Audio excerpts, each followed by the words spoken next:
calm as the chamber folded around her. "Which one are you?" the structure seemed to ask without words. Lena bared her teeth. "The rude one." The sensor arms clamped hard. "Mirror lock achieved." Imani's voice came faintly over the chamber intercom. "Lena." Just her name, frightened human real. Lena used the last clear second she had to answer. "Do it." The overload hit like the sky breaking. White fire tore through the well. The standing frame convulsed. The pale lines on the black structure flared brilliant and then fractured into wild branching storms.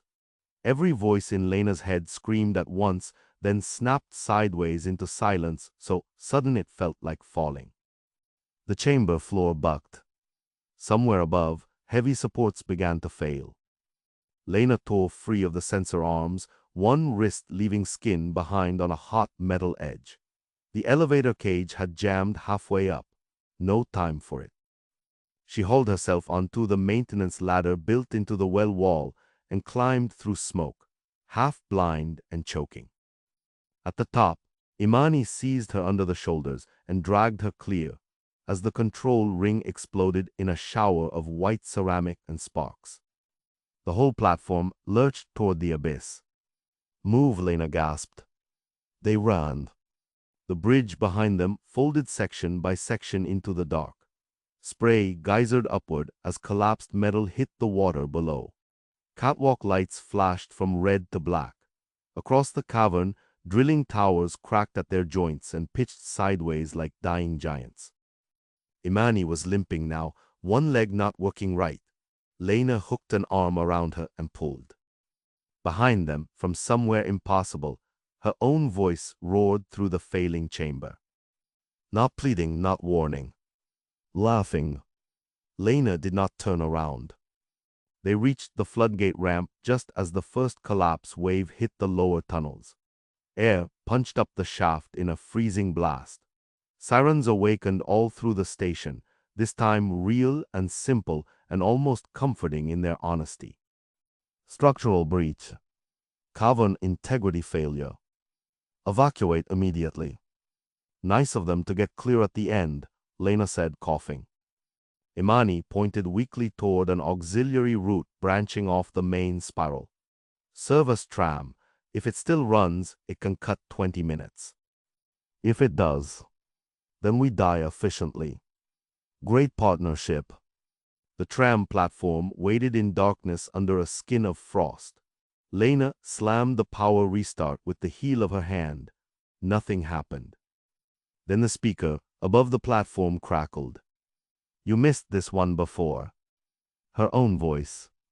Lena looked up slowly. "Did I?" The emergency rail on the track sparked blue. The tram lights came on. Imani stared at her. "Do not trust it." Lena stared at the open tram doors. A clean escape route, fast, simple, gift-wrapped. Then she saw the reflection in the tram window. The car interior was empty in front of them. In the reflection, every seat was occupied by silent versions of herself. She grabbed Imani and hauled her backward just as the tram launched off the rail with impossible speed, slammed into the end barrier, and vanished through the shattered platform into the shaft below. A second later, the explosion came up from the dark. Imani made a sound between horror and laughter. "How did you know?" Lena kept staring at the smoke. "It wanted to reward me." They took the stairs. By the time they reached the upper transit levels, Nereid Deep no longer resembled the preserved ghost city Lena had entered. Bulkheads were buckling. Warm water burst through cracks and sheeted down the concourse steps. Food kiosks had overturned. A glass panel in the dome above had spidered from edge to edge, showing black water pressing close on the other side. In the chaos, old recordings had come alive across the concourse screens. Families smiling. Children running. Station orientation videos. Public reassurances from Hale during the early crisis. Human normalcy replaying in loops while the city died for real around it. Lena hated that almost more than the rest. "Docking ring," she said. Imani pointed left, Shortcut through maintenance. A speaker crackled overhead. Left is flooded, said Lena's voice. From a screen to the right, another Lena appeared and shook her head. Right collapses. From the food court kiosk, a third voice whispered, straight ahead gets him killed. Lena stopped. Imani looked at her. Which one is real? Lena listened. One voice sounded urgent. One sounded tender. One sounded almost bored. All of them wanted her to choose quickly. She turned and kicked open the locked service hatch behind the kiosk. Imani blinked. That wasn't even an option. Exactly. The hatch led into a narrow maintenance chase that stank of hot wiring and flooded insulation, but it climbed cleanly toward the dock. For the first time since the chamber, Lena felt something like her own mind settling back into one line. Then the secure channel on her emergency wrist unit, the backup she had forgotten she still wore, lit up with an incoming call. Jorand. Her breath stopped. Imani saw the screen and swore. Lena stared at the name until the letters blurred. A real call was impossible from under Europa's ice in the middle of a station collapse. That did not make it easier to reject. The channel chimed again. Jorand. He could be hurt. He could be used. He could be dead, and this thing could still find the shape of his voice in her memory like a lockpick. The chime sounded a third time. Lena shut the unit off without answering. Her hand shook after. Imani touched her arm once, brief and careful. That was the right choice. Lena did not trust her voice yet, so she just kept moving. The docking ring was half submerged when they reached it. Lena's submersible hung crooked in the locked cradle, one ballast tank ruptured, outer plating peeled back by pressure or sabotage. Good enough if the core engine still fired. Good enough if the tunnel had not already collapsed. Good enough if luck, which had hated her for years, decided to soften for 5 minutes. Not likely, but possible. She shoved Imani toward the hatch. Inside. What about the core? Lena patted the pack still strapped to her shoulders. I did not almost become an alien spreadsheet for nothing. They sealed the cabin just as the outer concourse dome gave way somewhere behind them. A roar like an entire sea taking one breath slammed through the dock structure. Warning lights lit every surface in the cockpit. Lena dropped into the pilot chair and brought systems online. Engine unstable. Guidance partial. Ballast compromised. Thrust enough if prayer counted as fuel. I'll take it, she muttered. Imani strapped in behind her, white-knuckled and silent. The dock clamps released with a sound Lena had loved all her life. Freedom always began as machinery. The submersible shot out into the black water as Nereid Deep collapsed behind them. For several seconds, the external cams showed only debris, boiling silt, and collapsing light. Then the city vanished into a storm of stone and ice below as the cavern roof failed in rippling sections. Shockwaves hit the hull hard enough to slam Lena's shoulder against the chair frame. She corrected by instinct.